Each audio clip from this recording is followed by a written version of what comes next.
Professor Charles na área, tudo bem? Como estão vocês? Bom, vamos ao que interessa. Vamos à nossa primeira aula sobre religião egípcia, ou seja, primeiro porque teremos duas partes, então essa é a primeira parte da aula sobre a religião do Antigo Egito, parte 1. Nesta primeira aula nós vamos aprender exatamente algumas coisas básicas sobre religião no Egito e o básico dos básicos é que o Egito era politeísta. Isso mesmo. O que é politeísta? Bom, politeísta quer dizer uma nação que cultuava vários deuses, por isso politeísta. E o Egito também, formato da maioria dos seus deuses, era o formato antroposomórfico. Ué, que palavrinha, hein? Bom, a palavra é essa mesmo. Antroposomórfico, que quer dizer metade homem, metade animal, e o mórfico, né, é a forma desse Deus, que é metade homem, metade animal. Antroposomórfico. Este era o formato dos deuses do Antigo Egito. Agora vamos conhecer alguns deles? Nós podemos conhecer alguns. Aqui, como eu já falei para vocês, a questão de ser uma religião egípcia ser politeísta. Aí nós temos um primeiro deus aí que é o Amon-Ré, ou Amon-Ra. Historicamente, mudam poucas grafias de alguns deuses, povos e nomes importantes da história antiga, mas geralmente mais conhecido como Amon-Ra. Ele era representado com os atributos da realeza, né, totalmente ligado ao faraó. Né, por isso ele tinha uma coroa em sua cabeça. E Amon-Ra era adorado como criador e o rei dos deuses. Era a junção de dois deuses mais antigos, o deus Amon e o deus Ra. Deus Amon, esse que acompanhou lá o primeiro faraó Narmer na primeira dinastia do Egito, lembram? Pois é, houve uma junção com o deus Ra e esse deus é um dos mais poderosos, mais fortes. Ele é o criador, né? Adorado como criador e o rei dos deuses. Então ele é o soberano superior a todos os outros deuses.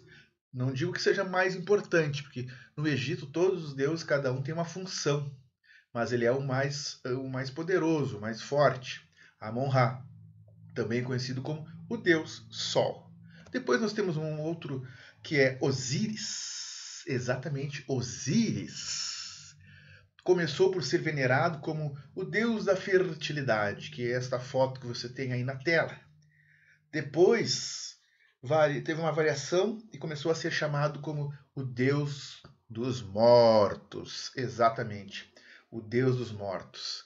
Tá? E aí está a forma, o formato de Osíris como deus dos mortos, inclusive segurando ali símbolos do faraó egípcio nas duas mãos ali.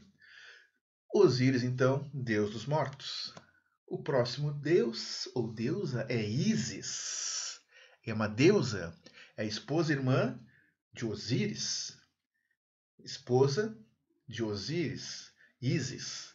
Então ela é a deusa da maternidade, da fertilidade. Então ela era uma deusa importante devido a isso. Que nenhuma nação ela não se multiplica se não tem a fertilidade, né, de suas mulheres. E isso era colocado, vamos dizer assim, nas mãos dos sacerdotes da deusa Ísis, responsável pelos rituais de fertilidade, no qual os sacerdotes esses faziam periodicamente esses rituais, tá? Pela deusa Ísis, que era a deusa da fertilidade. Depois nós temos, aí está mais uma representação da nossa deusa Ísis, nossa não, dos egípcios, perdão. E aí nós temos o deus Tote. Deus Tote, o deus da sabedoria e dos escribas. Os escribas que eram a classe das mais importantes no Egito, porque lembram que os faraós, muitos não sabiam nem ler nem escrever, tampouco os nobres e tampouco os sacerdotes, por isso que os escribas eram tão importantes. E o deus dos escribas era o deus Tote. A figura dele está aí, uma figura lendária, aí, um animal, né, um bico comprido, e ele diz que eu era o deus do saber, além de ser deus dos escribas.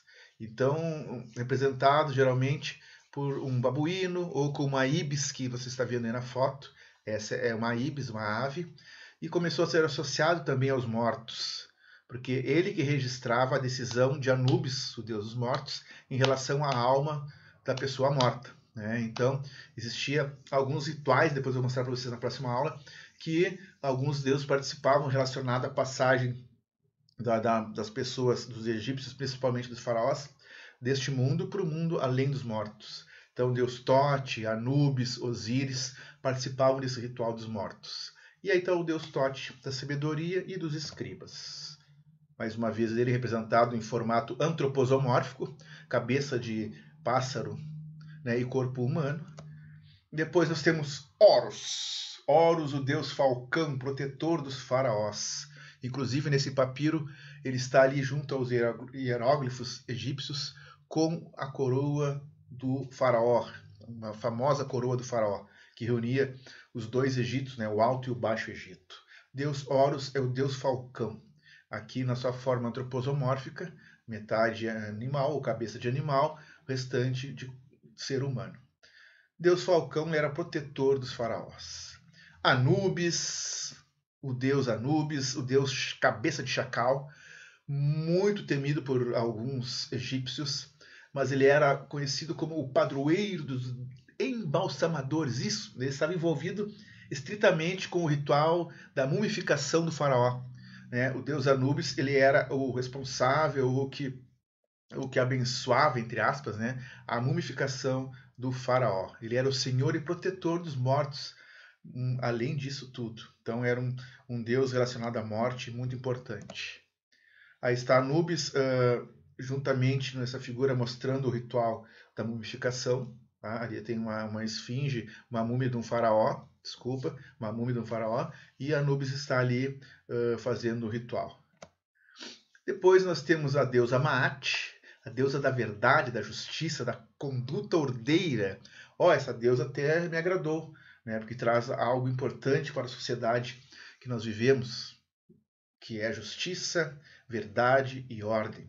Mas ela era representada por uma mulher ajoelhada com uma pena de avestruz no cabelo, que era a pena da justiça, da deusa Maat. E por fim, nós temos um pouquinho do culto aos mortos, que fala um pouquinho que eles acreditavam na imortalidade da alma, que morriam, eles tinham uma passagem para um outro mundo, que era melhor esse outro mundo, e que tinha essa passagem, tinham várias fases, né, e que alguns deuses estavam ali no início da passagem para abrir a porta para o mundo dos mortos, e atravessar o Vale dos Mortos e chegar na outra vida. Então é uma história longa ali, o culto dos mortos dos egípcios, eles davam muito valor a isso. Tanto é que quando o faraó assumia o seu poder, né, assumia o reinado no Egito, já no primeiro ano ele já tratava de ir construindo a tumba dele, construindo o monumento em homenagem a ele, porque era muito importante o faraó ter essas construções prontas quando morresse, para sua alma não se perder pelo além, entre aspas, né? E sim, através do que ele construiu durante o seu reinado, ele poder fazer a travessia do ritual dos mortos como deveria ser feito. Tá, pessoal? Por hoje é isso. Próxima aula nós teremos a segunda e última parte da religião dos egípcios, tá? Do Egito Antigo, que é muito legal. E o recado está dado. Muito obrigado. Até a próxima.